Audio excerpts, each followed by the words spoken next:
नमस्कार। राय साहब की राय कार्यक्रम में एक बार फिर से आप सभी का स्वागत है। दोस्तों, आज हम एक ऐसी मल्टीनेशनल कंपनी के बारे में बात करेंगे जिसके शेयरों में अगर निवेश किया जाए तो ये निवेश काफ़ी सुकून देने वाला, मानसिक निश्चिंतता देने वाला और धीरे धीरे समय के साथ जो है कैपिटल एप्रिसिएशन और वेल्थ क्रिएशन का जरिया बनने वाला एक महत्वपूर्ण स्टॉक है। ये स्टॉक हमेशा से शेयर बाजार में महंगा रहा और आज भी महंगा है और आने वाले वर्षों में ये महंगा रहेगा ही। तो इसलिए इसके अगर जो प्राइस टू बुक वैल्यू या प्राइस टू अर्निंग रेशियो जो दोनों ही काफ़ी ऊंचे हैं, अगर उन पे अगर ध्यान दे करके निवेश करने की सोची जाए तो शायद ज़्यादातर निवेशक अपने हाथ पीछे खींच लेंगे।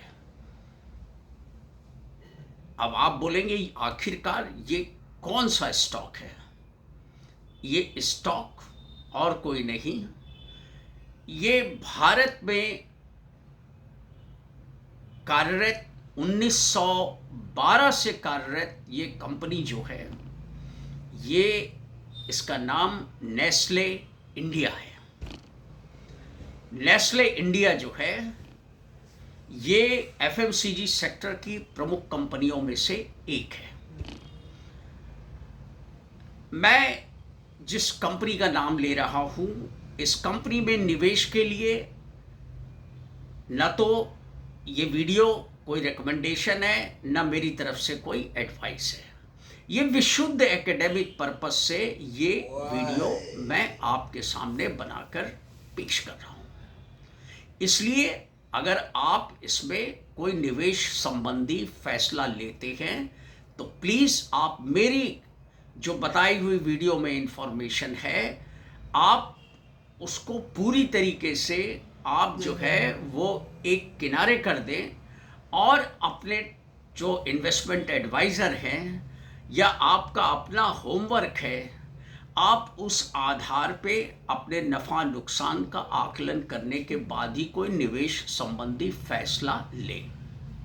तो आइए बिना देर किए वीडियो को करते हैं शुरू। तो दोस्तों, सबसे पहले हमें ये जानना ज़रूरी है कि नेस्ले इंडिया आखिर ये कितनी पुरानी कंपनी है, भारत में इसकी शुरुआत कैसे हुई, शुरू में कितने इसके प्रोडक्ट्स थे और आज कितने प्रोडक्ट्स हैं, और इसकी जो पेरेंट कंपनी जो स्विट्ज़रलैंड में है वो जो है उसका क्या स्टेटस है। तो आइए सबसे पहले हम जानते हैं कि इसकी पेरेंट कंपनी का इतिहास क्या है। दोस्तों, पेरेंट कंपनी जो है इसका नाम शुरू में एंग्लो स्विस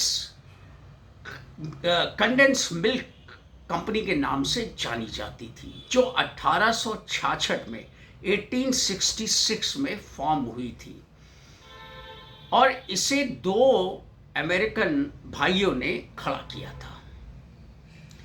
उसके बाद हुआ क्या कि इसी बीच में एक जर्मन बॉर्न हेनरी नेस्ले नाम के जो सज्जन थे, उन्होंने जो है बेबी मिल्क पाउडर जो है या बेबी मिल्क फूड जो है वो डेवलप किया।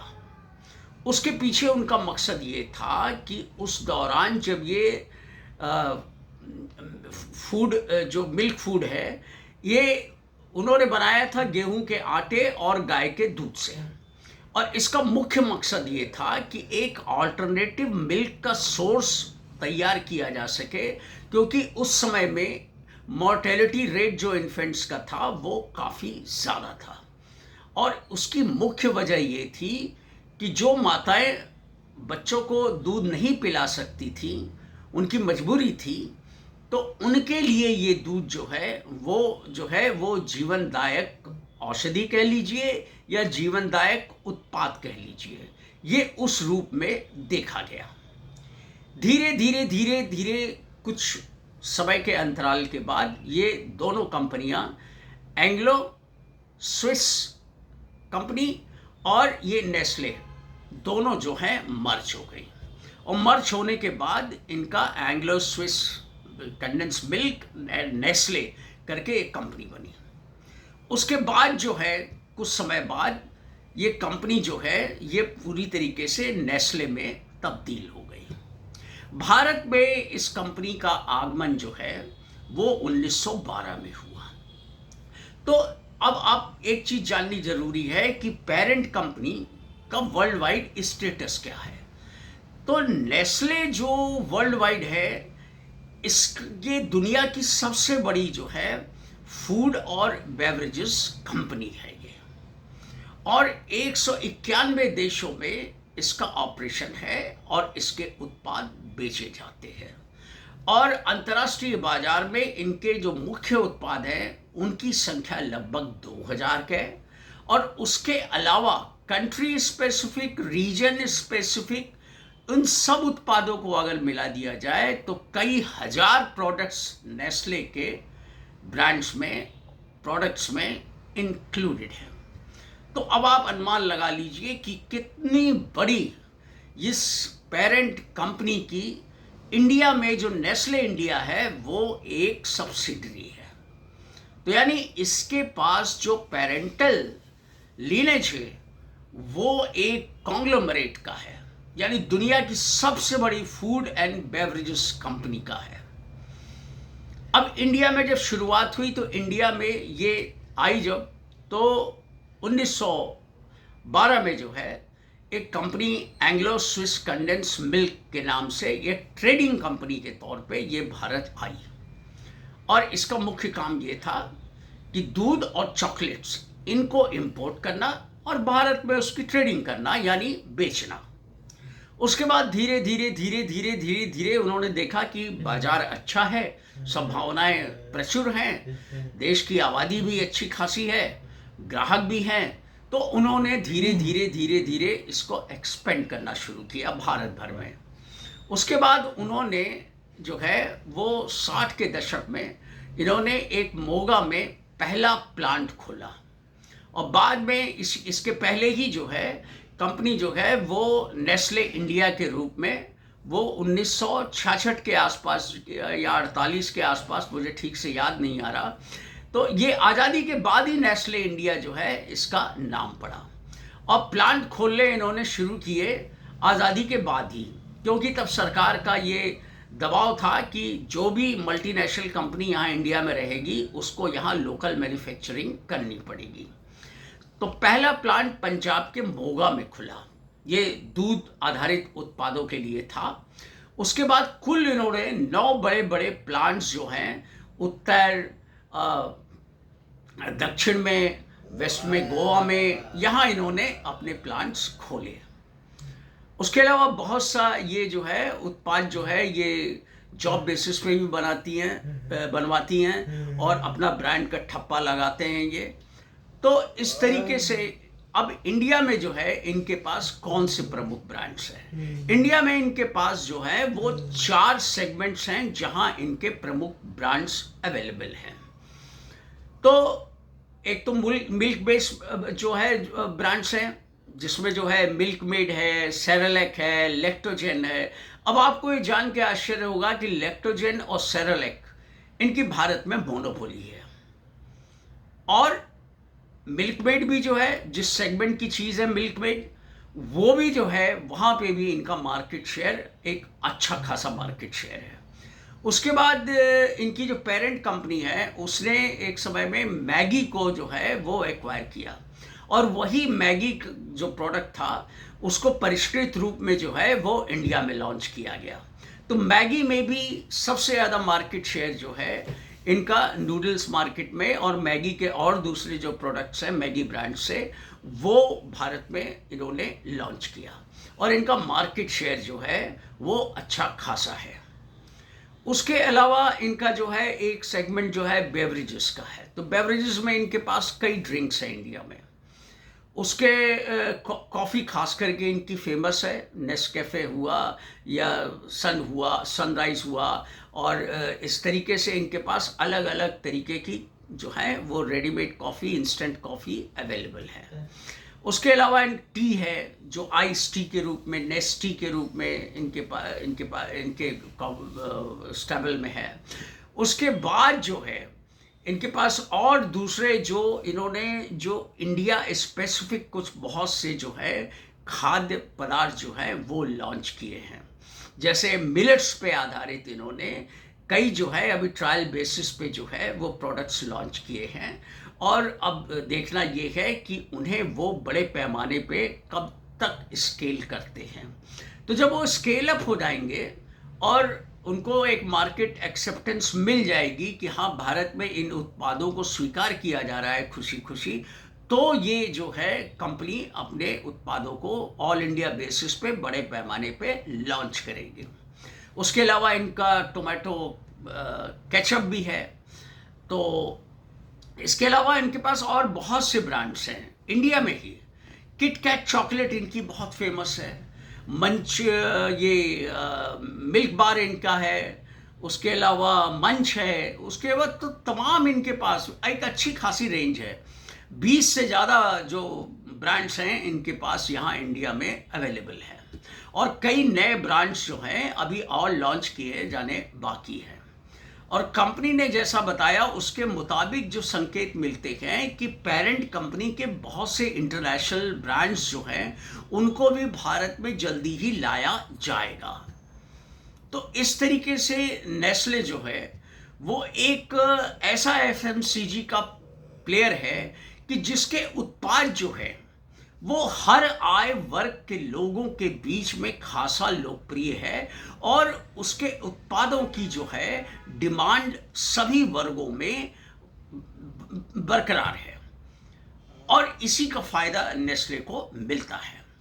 और इनका जो डिस्ट्रीब्यूशन नेटवर्क है किसी भी एफएमसीजी कंपनी के लिए, उसका एक सॉलिड, रिलायबल और एफिशिएंट नेटवर्क जो होना चाहिए डिस्ट्रीब्यूशन का होना चाहिए। तो वो डिस्ट्रीब्यूशन नेटवर्क नेस्ले के पास है। ये इंडिया की वो चुनिंदा कंपनियों में से एक है जिसका एक इस किस्म का नेटवर्क जो है भारत में अवेलेबल है।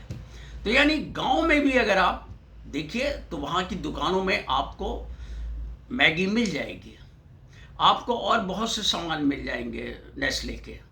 तो ये जो है वो एक जिसे कहा जाए कि ये शहरों में ही नहीं गांव तक इनकी पहुंच जो है वो अच्छी खासी है, और इनका मार्केटिंग भी जो है अच्छी खासी है, और जिसका नतीजा है कि कंपनी जो है वो अभी क्वार्टर सबको ये डर था कि पता नहीं इस कंपनी का रिजल्ट क्या आएगा। कंपनी के जो CEO ने जो है वो अच्छा खासा सब्जबाग दिखाया था और बड़ी बड़ी बातें की थी, क्या वो पूरा कर पाएगी? क्योंकि जो बाज़ार में हालत है बिक्री की और जो एफएमसीजी सेक्टर की, तो इनको लगा कि भाई इतनी ग्रोथ और इतना प्रॉफिट क्या संभव होगा। लेकिन कंपनी ने जो है मार्केट एस्टिमेट्स को जो है वो ये जो अभी जून 30 को जो एंडेड क्वार्टर है, इस क्वार्टर में जो है वो मार्केट के सारे एस्टिमेट्स को बीट कर दिया, चाहे सेल्स का मामला हो, चाहे मार्जिन का मामला हो, चाहे नेट प्रॉफिट का मामला हो। अब इस कंपनी की एक और खासियत है, ये उन चुनिंदा देश की कंपनियों में से एक है जिसका ROE यानी रिटर्न ऑन इक्विटी और return on capital employed ROCE, ये जो है ये पिछले कई दशकों से ये खासे ऊंचे स्तर पे है। अभी वर्तमान में अगर आप देखिए तो इसका ROE जो है वो लगभग 70% एवरेज, 70% या उससे ऊपर ही है, और ROCE जो है ये भी 80% से ऊपर ही है। और अगर आप पिछले कुछ सालों का अगर आप एवरेज निकालेंगे तो ROCE जो है वो 90% से ऊपर है, और ये पिछले पुराने दशकों में या पुराने पहले के कई वर्षों में इसका आरओई और आरओसी दोनों जो है वो 90% से ऊपर हुआ करते थे, और कोई वजह नहीं कि आने वाले समय में अगर माहौल सब कुछ ठीक ठाक रहा, डिमांड वापस रॉबस्ट हुई, तो ये फिर उसी लेवल को प्राप्त कर ले। तो इस कंपनी ने कभी निवेशकों को निराश नहीं किया। ये अलबत्ता अलग बात है कि 2000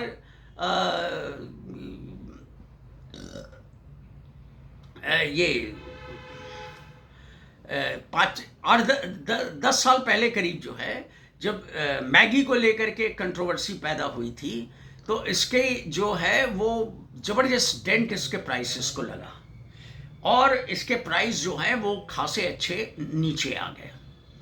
लेकिन निवेशकों को, जो मजे हुए पुराने निवेशक थे, उनको ये पूरा विश्वास था कि ये इस क्राइसिस से कंपनी बहुत जल्दी उबर जाएगी। फिर सवाल ये हुआ कि क्या जो कॉन्फिडेंस जो ग्राहकों ने रिपोज किया था कंपनी के अंदर, क्या वो फिर दोबारा उसको हासिल कर पाएगी। तो इस मामले में भी कंपनी ने जो है वो अपनी जो है वो क्षमता को प्रदर्शित किया, और मैगी एक बार फिर से जो है बाजार में उसी तरीके से बिकने लगी, उसी आत्मविश्वास के साथ लोग खरीदते रहे, और आज भी खरीद रहे हैं, और आगे भी शायद खरीदते ही रहेंगे। तो ये कंपनी का एक वो होता है कि मतलब प्रोडक्ट की जो, और कंपनी की जो पॉलिसी और कंपनी के जो प्रोडक्ट्स हैं और उनकी जो क्वालिटी है, ये उसको लेकर के कितने सजग और सतर्क हैं, वो ये दिखाता है। अब ये बेबी मिल्क फूड को लेकर के ये और बहुत ज़बरदस्त कंट्रोवर्सी काफ़ी समय से चल रही है कि सब बच्चों के दूध में जो छोटे नवजात शिशु है, इन बच्चों के जो है नौनिहालों के जो फूड प्रोडक्ट्स हैं, इन्फेंट फूड्स जो हैं, सेरेलेक नाम से जो अवेलेबल है, दूध जो है वो लैक्टोजेन के नाम से अवेलेबल है, और 90% से ज़्यादा शेयर इनका है, और इनका एकमात्र जो सबसे बड़ा कॉम्पिटिटर है वो एबॉट इंडिया है। तो अब आप अंदाज लगा लीजिए कि एबॉट कोई छोटी मोटी कंपनी नहीं है। एबॉट भी जो है एक बहुत बड़ी इंटरनेशनल फार्मा कंपनी है, और वो मार्केट शेयर 4 लाख कोशिशों के बावजूद जो है वो बहुत ज़्यादा एक्सपेंड नहीं कर पाई, और नेस्ले इंडिया के शेयर को जो है वो इंक्लूड नहीं कर पाई। तो अब इसी से अंदाज लगा लीजिए। अब वो कंट्रोवर्सी भी जो है, कंपनी ने अपनी गलती को माना कई जगह, उसके बाद उन्होंने जो है उनमें सुधार किया, उसके बाद शुगर कंटेंट जो है उसको रिमूव किया या बहुत कम किया। तो ये थोड़ी बहुत कंट्रोवर्सी फूड प्रोडक्ट्स में होती रहती हैं, लेकिन निवेशकों ने, जो पुराने निवेशक हैं, दशकों से इस शेयर में पैसा लगा के बैठे हैं, तो वो उनका आत्मविश्वास भरपूर है। और इसलिए इसका एक पुराना ट्रैक रिकॉर्ड है कि डिविडेंड ये अच्छा खासा देती रही है। बोनस भी इसने समय समय पे कई बार काफ़ी लिबरल बोनस दिए थे।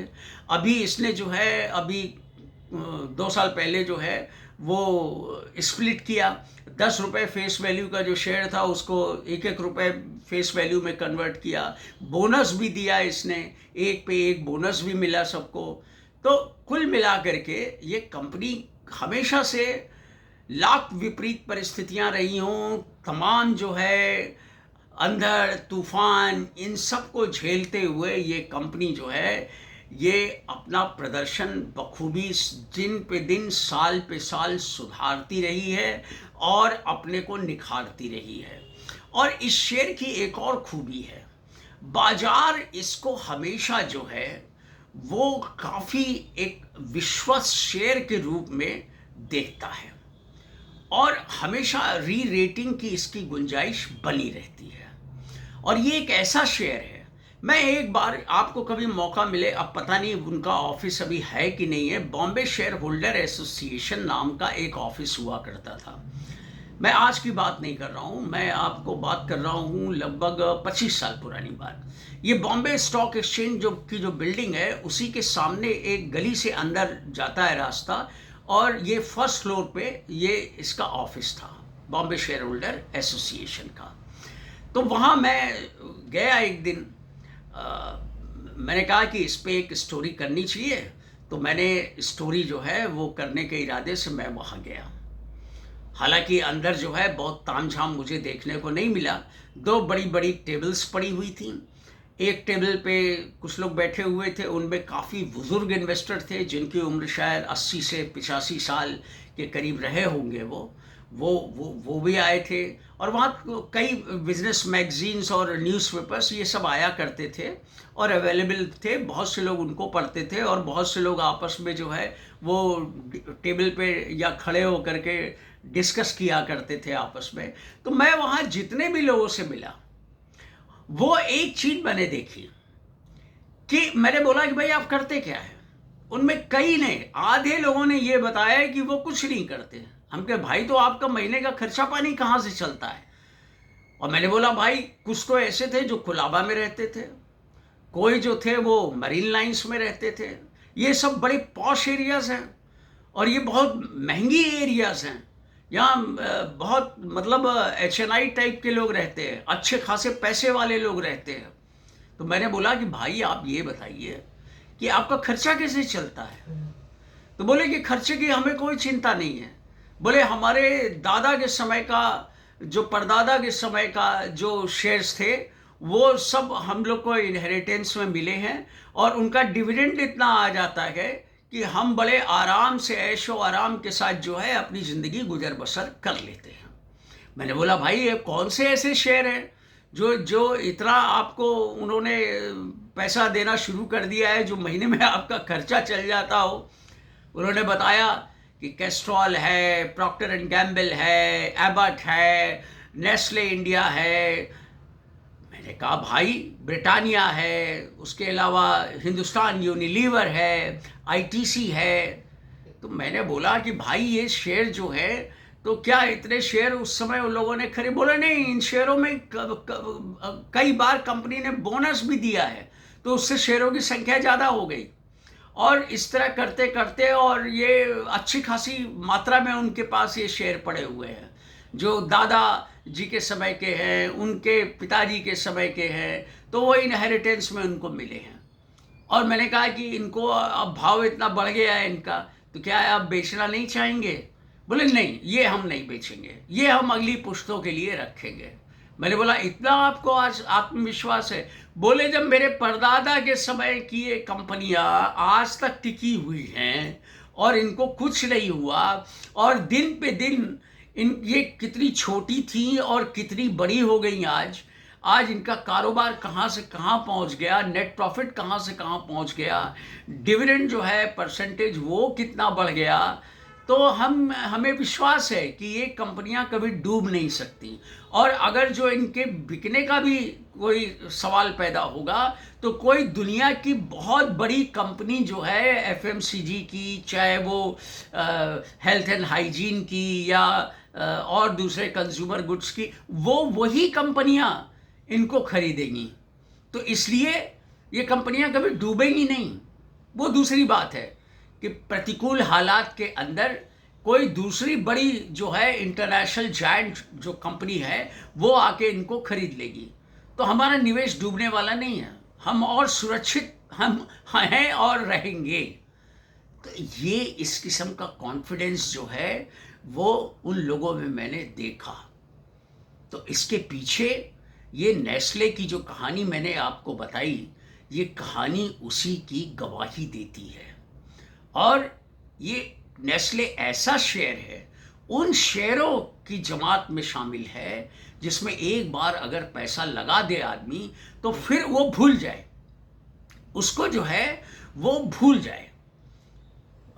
कई जो बुजुर्ग इन्वेस्टर जो हैं वो कहते हैं भाई हमारे पास है, हम इस बारे में, नेस्ले के बारे में सोचते ही नहीं हैं। जब डिविडेंड आ जाता है देख लेते हैं, जब हमारे पास बोनस आ जाता है देख लेते हैं। तो हम इस बारे में सोचते ही नहीं, क्योंकि हमें मालूम है 200-300 अगर भाव गिरा भी अगर इसका, तो फिर ये कुछ सालों में वो उससे कई गुना जो है वो ज़्यादा बढ़ करके बंद होगा और उसका भाव जो है वो धीरे धीरे ऊपर ही जाएगा, नीचे खिसक के नहीं जाएगा। क्योंकि उन्हें कंपनी पे विश्वास है, क्योंकि कई दशकों से कंपनी ने अपने विश्वास को अपने कामकाज के बूते पे जो है वो कायम किया हुआ है।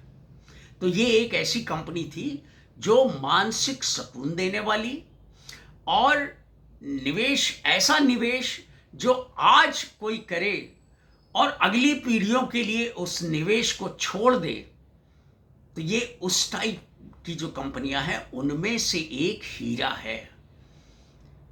और जो इसमें पैसा, हाँ महंगा जरूर है, ये महंगा शुरू से था, महंगा आज भी है और महंगा आगे भी रहेगा।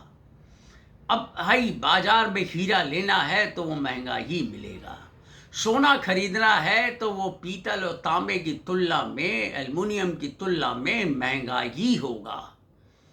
तो ये एक सीधा सा मार्केट का फंडा है।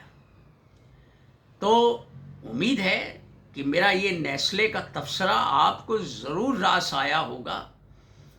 और इस शेयर के बारे में ना तो मेरी कोई इन्वेस्टमेंट एडवाइस है, ना कोई रिकमेंडेशन है, और ये विशुद्ध एकेडमिक पर्पस से मैंने एक रोचक जानकारी आपके सामने पेश करने का प्रयास किया है। उम्मीद है आपको पसंद आया होगा। अगर पसंद आया है तो वाकई चैनल को लाइक कीजिए, शेयर कीजिए और मेरे चैनल को सब्सक्राइब जरूर कीजिए।